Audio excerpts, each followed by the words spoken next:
Commanding a space station is incredibly dangerous. Uh, it's a very complex environment, and it's just our own inventiveness that keeps us alive at all. So there's a huge level of risk and technical expertise, and therefore years and years and years of preparation just to be able to be trusted to be on board the ship. But there's also a great pleasure in it to command a spaceship. I was a little boy dreaming of, Captain Kirk commanding a spaceship, and yet now as a Canadian, I've had a chance to do that. Um, Being on stage is just a little part of that. Interacting with a bunch of people, taking everything I've learned so far and trying to express it and show it in a way that it's meaningful to other people, that it affects maybe how they think about stuff, even a tiny bit. The two are related, but it's far more nerve-wracking commanding a spaceship because on stage, nobody dies like that. It's just a place to talk and share ideas.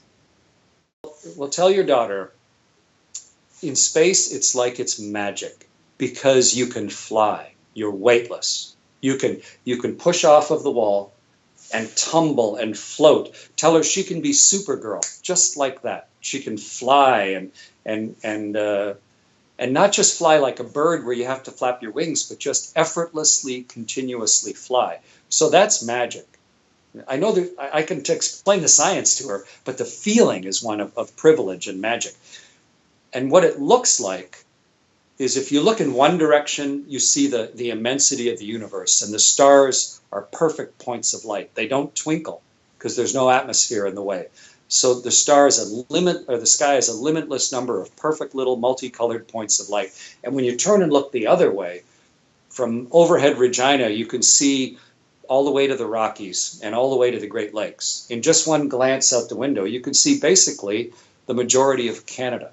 And it's going by so quickly. You see 16 sunrises and 16 sunsets every single day. You get to know the whole world like you get to know your own street or your own school. And there's this sort of familiarity and therefore passion for where you're from. Like I'm a proud Saskatchewaner.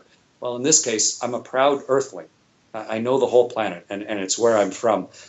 And so that combination, to me, I dreamed about flying in space when I was your daughter's age, and it actually turned out to be better than I dreamed it would be. And I had high hopes. So it's been pretty amazing to live the reality of the things that I was dreaming about when I was a young Canadian.